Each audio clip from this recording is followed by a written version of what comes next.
Welcome to the Shred Zone. Today, we discuss a question of ultimate importance in the shred guitar universe. How to play fast.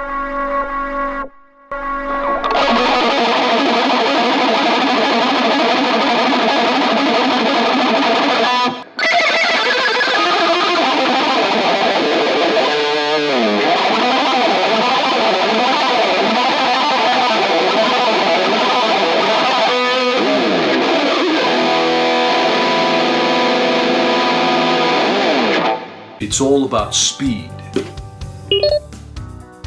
No, not that kind of speed.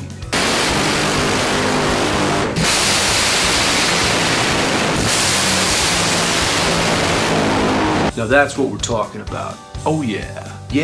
Now, no one cares about how to play slow, or how to make a sandwich, or how to be a loser, or how to properly inject heroin. Actually, some people care about that a lot. This is about pure, unbridled, explosive velocity. In this lesson, I'll unpack the physical mechanics of playing fast, but more importantly, the mental components of speed. This is a great way to stress. You see? Yes, this fire has just started, and we will not put it out. Becoming aware of your thoughts, breath control, and imagining speed execution. And now I'll execute this entire tub of yogurt. Power protein. Be sure to get 400 grams a day. Execution complete. The meditative aspect of speed and efficiency of motion is rarely discussed, but it's probably the biggest thing that's holding you back from the hyperspeed level. You feel the transfer of the energy. Well, it feels solid. It is tantric energy. Yeah. It is Yes. So pack down some power protein and prepare to break the speed of sound. Fuck yeah.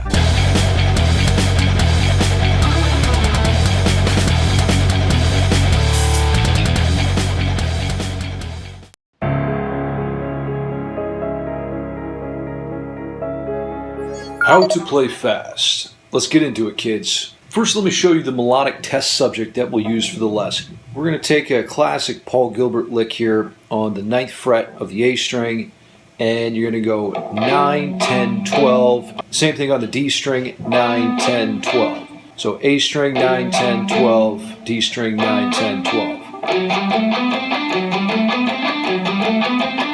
Archetypal 3-note per string pattern. So before we go into the actual lick, we're going to talk about some mechanics that will help you produce a high amount of velocity in your playing. Encouragement. Number one, let's talk about how you hold the pick. What you want to do is hold it between the thumb and the index finger, and you want to hold it on the side of your index finger and the bottom of your thumb. You'll see some people hold it like this. Very few people can pick fast this way, although there are exceptions. Fuck you, Eddie Van Halen. So get a 45-degree angle towards the floor with the pick, like that. Just angle it towards the floor. And you want the motion, or the motor that drives the picking motion, you want that to come mainly from your wrist. Now there's a little bit of motion that sometimes comes from these finger joints right here, and that's fine, especially when you're changing strings. Try to keep that to a minimum, as well as motion from the forearm. Again, there's always exceptions to the rule. Fuck you, Rusty Cooley. Yes. Jason! Encouragement. Yes. Now, something you can do to start restricting your range of motion, which is very important because the bigger the motions you make, the less speed you're going to be able to achieve. So this is what I call my bumper ball idea. So what you imagine is that when you're picking on a string, let's say the A string, the two adjacent strings on either side of the A string serve as like bumpers. You know, when you go bowling and you put up the bumpers, and then you got the ball and it goes back and forth between the bumpers. So you're kind of bouncing back between those barriers, the E string and the D string. So your pick never actually leaves the A string. You just keep it down the whole time. And it bumps into the D string on the way down and the E string on the way up. That gets you used to a very small range of motion.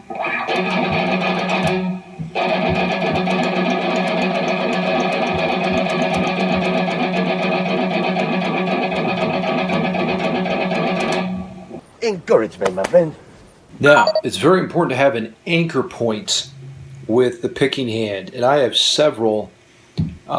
With the pinky, you're planting that down into the body of the guitar. So this restricts your hand's motion so that it's not sliding and moving all around the place. And then you're also parking the side of your hand on the bridge of the guitar. And that's another anchor point. And finally, I'll even put my middle finger on the high E string as a third anchor point. And this gives you a nice strong foundation through which to generate that motor activity from the wrist. Encouragement. Yes. Now the type of pick you use is also very important. You're going to want a thicker pick. I'm using a Dunlop Jazz 3 pick here. You can't see it too well because I've worn the shit out of it. It's a 1.14 millimeter thickness, which is pretty thick. So you can't bend it very easily. If you use a pick that's too light, it's going to be flopping around as you hit the strings, and that's really going to reduce your ability to play fast. So try playing with a heavier pick if you're not already. Also, the overall size of the pick is important.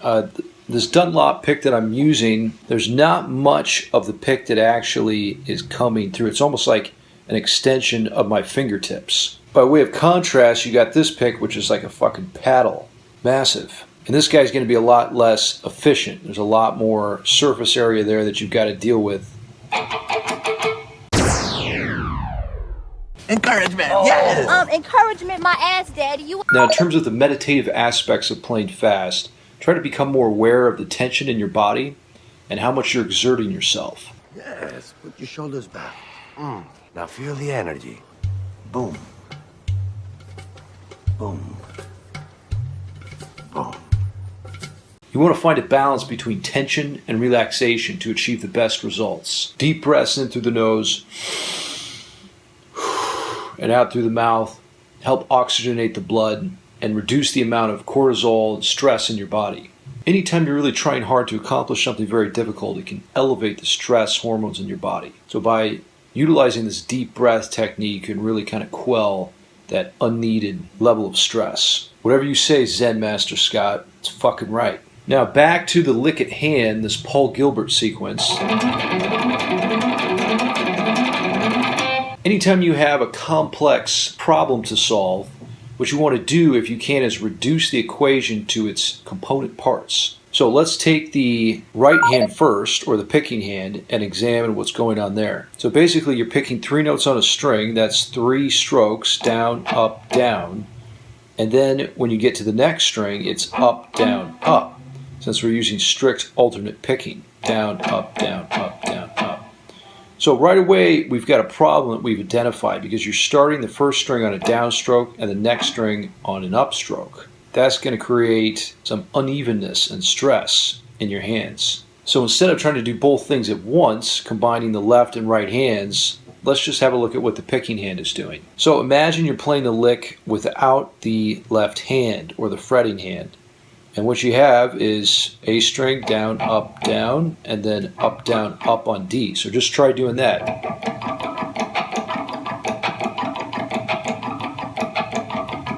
This is actually really difficult to get up to speed. It's easy when it's slow, but you start speeding up, you'll see what I mean.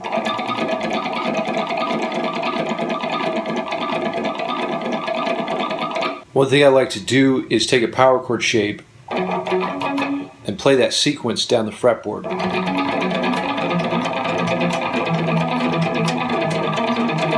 This really hones in on the picking hand and gets those mechanics dialed in. Imagine pushing through the very tip of the pick with your fingers to find the least point of tension.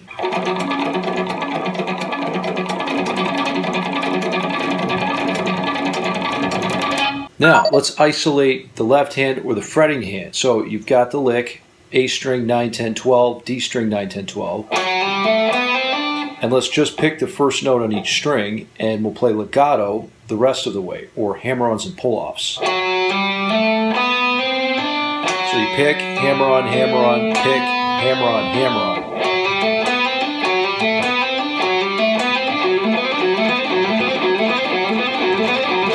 That's really going to bolster the strength of that fretting hand so that it's better equipped to handle the lick when you combine the picking. Be sure to keep your thumb in the middle of the back of the neck so that you allow your hand to open up and accommodate a wider stretch. You want to be right on the tips of your fingers.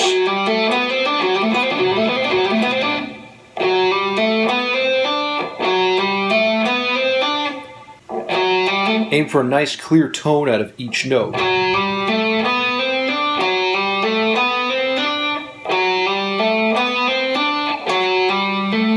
Also, with your wrist, try angling it a little bit more and putting a bit more of a 90-degree in there,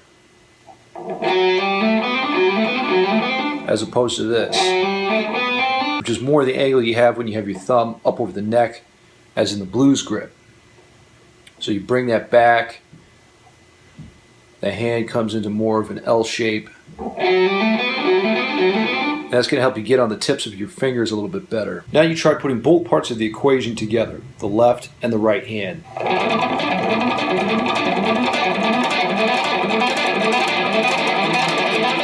Try moving it down one fret at a time.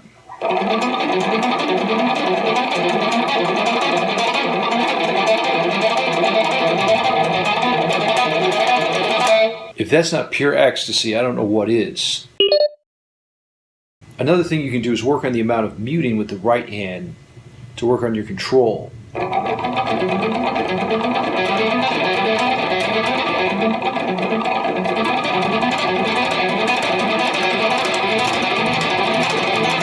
So you have the muted sound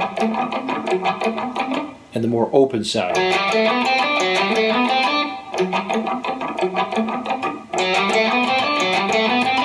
All controlled by the amount of pressure you're putting on the bridge here. It's either off or varying amounts of on. Now really guys, this is just the tip of the iceberg on speed. I need like 17 9-hour videos to really cover this in depth.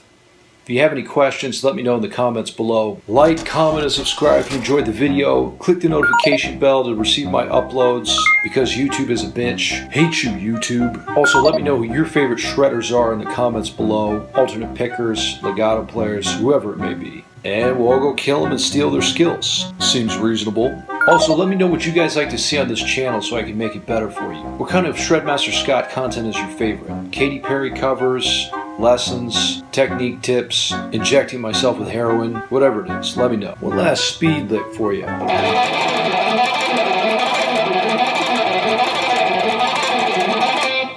That's a wrap for this lesson. You can stay up to date with the Shred Zone by following me on social media. Type in Shredmaster Scott to YouTube, Facebook, or Instagram. Until next time, shred till you're dead.